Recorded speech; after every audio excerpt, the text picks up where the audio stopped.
In just 58 minutes, she tore down the world's #1, not in a warm-up, not in some fantasy scenario, but under the blazing lights of Indian Wells Masters, the desert battleground they call the sport's 5th Grand Slam, on the biggest hard-court stage in the world, and absolutely no one saw it coming. This is the story of Alexandra Eala, 20 years old, Filipino, fearless. She stepped into that arena in March 2026 against the most intimidating player in women's tennis, and she didn't just hang in. She took over, rally by rally, game by game. She dismantled the top seed with a calm that felt almost unreal. At some point, it stopped feeling like a tennis match. The crowd sensed it too. They weren't just witnessing an upset. They were watching the birth of something rare, the kind of moment that only shows up once in a generation. And trust me, every chapter of this story hits harder than the last. So stay with me. To understand what exploded in the California desert that night, we have to rewind, because this didn't start on a WTA 1000 hardcourt surrounded by palm trees and camera flashes. It started thousands of miles away in Manila. Long before the headlines, before the rankings, there was a quiet, driven Filipina kid from a deeply athletic family. She wasn't loud about her ambition, but it burned. And that fire carried her to Spain, into the junior training rooms of the Rafa Nadal Academy in Mallorca. That's where potential stopped being a vague promise and started becoming something dangerous. In 2025, Alexandra Eala, Alex to the people who know her, was ranked 143 in the world. Not a household name, not a trending topic, just another talented player floating on a long list of ones to watch. The kind experts mention politely, without real conviction. Not yet, they'd say. What they didn't see was what was happening behind the scenes. Alex wasn't just improving, she was building. Every loss became data. Every tight third set exposed something to fix. Every weakness, she hunted it down, quietly, methodically. She studied her patterns, tightened her footwork, sharpened her shot selection. Bit by bit, she stripped away the flaws that separated contenders from champions. Under the guidance of Jean Bosch and shaped by years inside the Rafa Nadal Academy system, she developed the foundation of someone who belonged on the biggest courts in the world. By the time she walked into Indian Wells in March 2026, she wasn't there for experience. She was ready to shock the world. All she needed was an opening. That opening came in March 2025 at the Miami Open. The WTA handed her a wild card, an invitation reserved for promise, not proof. She wasn't inside the top 130. On paper, she wasn't supposed to last. She was simply given a shot, a single opportunity to stand across the net from the elite and see what would happen. What happened next still sounds unreal. First, she took out Yelena Estino, calm, focused, unshaken. Then she stunned reigning US Open champion Madison Keys. That's when the whispers turned into headlines. The tennis world paused mid-scroll and started watching, but Alex wasn't finished. Across the net stood the world #2, Egatek. A powerhouse, a favorite, and Eala beat her in straight sets. No drama, no nerves, just clean, assertive tennis, controlled from the first ball to the last. 3 major champions, 1 tournament, all dismissed in straight sets. No wild card in WTA history had ever done that before. Let that settle in for a second. The first, ever, and she kept going. She powered her way into the semifinals, becoming the first Filipino player to reach that stage at a WTA 1000 event. By March 31st, she cracked the top 100, another first for the Philippines. In Guadalajara, she captured her maiden WTA 125 title. At the US Open, she made history again, becoming the first Filipino in the Open era to win a Grand Slam singles match. She began 2025 ranked 143 in the world. She closed it at number 50. When someone asked her what that season meant, she didn't answer with statistics. On Instagram, she wrote,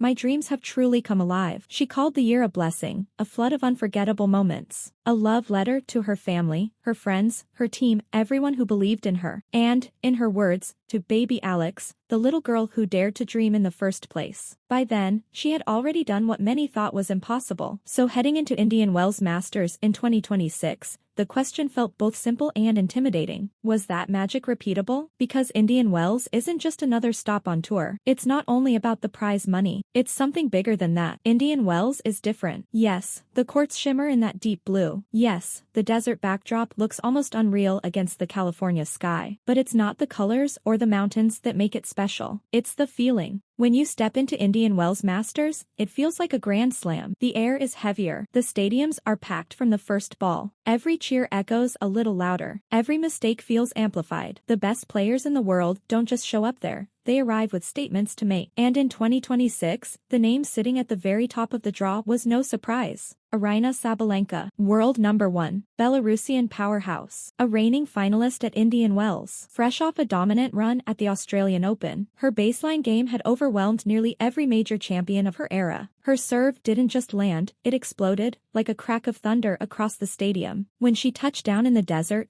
she carried herself like the undisputed queen of women's tennis. And honestly, why wouldn't she? Then there was Alex. By this point, she had climbed to number 32 in the world. She just made the quarterfinals of the Dubai Tennis Championships. Weeks earlier, she had taken down world number 8 Jasmine Paolini in Dubai, a win that turned heads. For the first time in her career, she arrived at Indian Wells as a seeded player. She belonged. You could see it in her walk, in her eyes. There was confidence there now, real confidence. The kind that comes from surviving big stages and realizing you want more of them. But Indian Wells has a cold truth to it. The draw doesn't care about your momentum. It doesn't care about your hunger. It doesn't care about your story. It pairs names. That's it. And when the bracket was revealed, a potential fourth-round clash between Eala and Sabalenka appeared on the screen. Most analysts barely reacted. A polite smile. Maybe a raised eyebrow. The bookmakers didn't hesitate. Sabalenka was the favorite. Of course she was. She was always going to be the favorite. One analyst did slip in a quiet warning before the tournament began. He described Alexandra as a dangerous floater. He pointed out her record,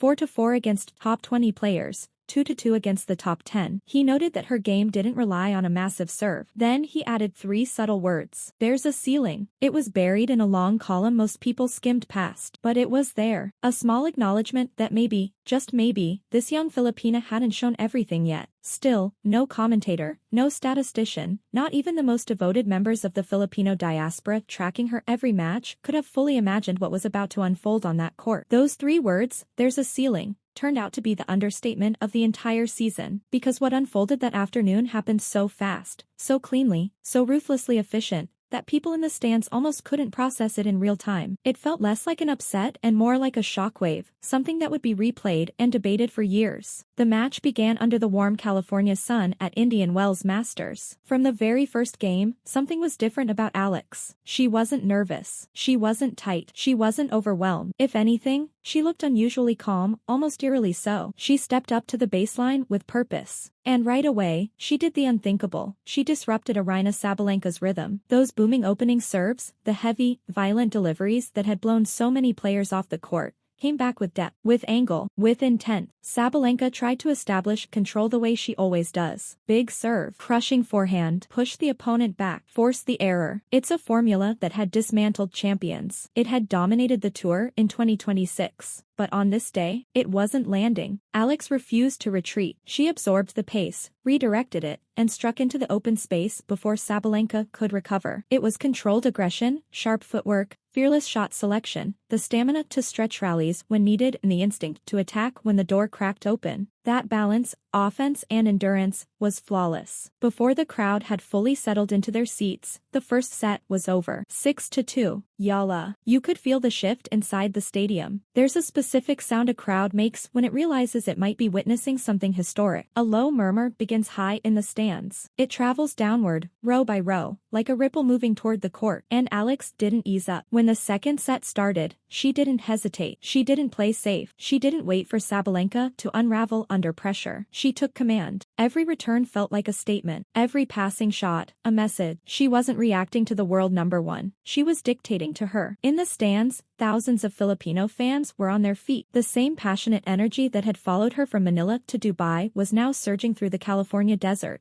turning Indian Wells into something that felt almost like home. And then, just like that, it was over. The final point landed. The scoreboard froze. The clock barely had time to matter. 58 minutes. That's all it took. Before it even felt like the match had settled into rhythm, it was over. And then the stadium exploded. Not polite applause. Not a surprised murmur. This was a full, roaring eruption from tens of thousands of fans who had just watched a 20-year-old Filipino walk onto the biggest hard court outside the slams and dismantle the world number 1 as if she'd done it her entire life. This wasn't a fluke. It didn't look lucky. It looked inevitable. Alex lifted her arms slowly, almost cautiously, like she needed a second to confirm it was real. She glanced up at the sky, and for a brief moment her composure cracked, not from nerves, not from relief, but from pure, disbelieving joy. The kind that hits when a dream you've replayed 1,000 times suddenly unfolds exactly as you imagine. Within minutes, everything went wild. On Instagram, on X, across every platform imaginable, her name was everywhere. In the Philippines, the reaction was immediate and volcanic. It felt like the entire nation exhaled at once, then started screaming. But this wasn't just national pride. Tennis fans around the world, especially those who had tracked her rise since the Miami Open breakout in 2025, felt something close to validation. The believers were celebrating. The skeptics were scrambling. Analysts who once described her game as limited with a ceiling were suddenly revisiting their own words. Former champions reposted match clips. Hashtags multiplied by the second. Before she even stepped into the post-match press conference at Indian Wells Masters, Eala was trending in more than a dozen countries. Back in the Philippines, sports writers who had stayed up through the night were hammering out articles at lightning speed. Within the first hour alone, one word dominated hundreds of headlines. Historic. But beneath the celebration, the flags waving, the noise, the tears of pride, something deeper was happening. Because this wasn't just a good day for one player. This was a shift. Some victories earn applause. Others change perception. This one rewrote expectations. Before that match, the numbers told a very different story. Over the previous 12 months, Aryna Sabalenka had barely stumbled. She'd taken down every major rival at least once. Her forehand generated more raw pace than almost anyone on tour, and her serve routinely blasted past 180 km per hour. Against a player making her debut at Indian Wells Masters, and one who wasn't even inside the top 30 not long before, it was supposed to be routine. She was expected to cruise. Instead, a young woman who had started the previous season ranked 143 in the world dismissed her in under an hour. Not with desperation, not with luck, but with authority. In 12 months, Alex hadn't just closed the gap.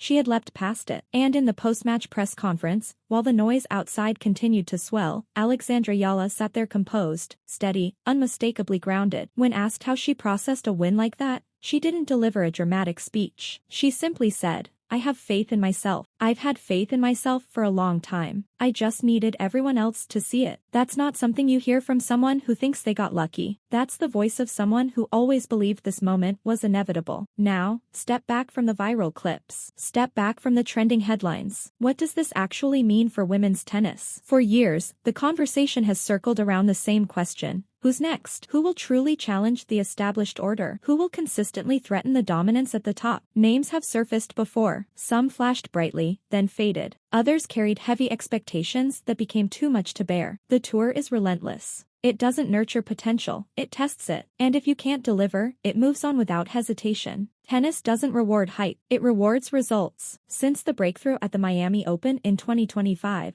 Alex has done exactly that. Not in short bursts, not in isolated weeks, but steadily, methodically, climbing without retreat. She began 2025 ranked outside the spotlight. She ended it at a career-high number 50, officially the highest-ranked Filipino tennis player in history. Across 27 tournaments, she earned close to $1 million in prize money. More importantly, she built something far more valuable than earnings: credibility. And after Indian Wells, that credibility transformed into belief. Not just her own, but the sports. At the _ event, US Open, Tennis Tournament New York, Wimbledon, and the French Open, Eala didn't just compete, she made history. Every main draw appearance at a Grand Slam wasn't treated as a gift, a luxury, or a milestone. For her, each was an opportunity to prove something. And that's the mark of a true champion, turning every chance into a statement. Twice now, she's toppled players ranked higher than herself. Iga Swiatek, Jessica Pegula, Yelena Ostapenko, Madison Keys, and now Sabalenka. These aren't isolated victories. They aren't flukes. They're patterns, trends that signal something bigger. After strong showings in Dubai, Abu Dhabi, and Manila, she rose to a career-high number 32 in the world. Her momentum isn't slowing, it's accelerating. And remember, she's only 20. Her match at Indian Wells was her first. She's never reached a Grand Slam quarterfinal. She hasn't defended a major title. In the strictest sense, she is still very much a player on the rise. The version of Alex who dismantled Sabalenka in 58 minutes isn't the finished product. It's an early chapter in a story that's just beginning. This isn't hype. It isn't national pride clouding judgment. It isn't emotion overtaking reason. It's a clear, unbiased look at the data, the trajectory, and the proof of what she has accomplished. In her own words, Alex said, "The obvious answer, which has always kind of been my answer, was to win slams and to be world number one. In an exclusive 2026 interview, she added, "Those, in my opinion, are sort of everyone's desire, and I consider myself to be fairly ambitious. No hesitation, no arrogance. She knows exactly where she's headed. The only question is how fast she gets there. And sometimes, the answer takes just 58 minutes." In less than an hour on a blue hard court in the California desert, Alexandra Eala didn't just defeat the world's top player, she altered the course of women's tennis and wrote a historic chapter for her entire country. She arrived at Indian Wells ranked 32nd. She left with the world watching in disbelief, having executed it all with poise, precision, and the calm certainty of someone who always knew this day would come even when no one else did. So here's the question we leave you with. If she can destroy the world number one in her very first Indian Wells appearance at just 20 years old, what happens next?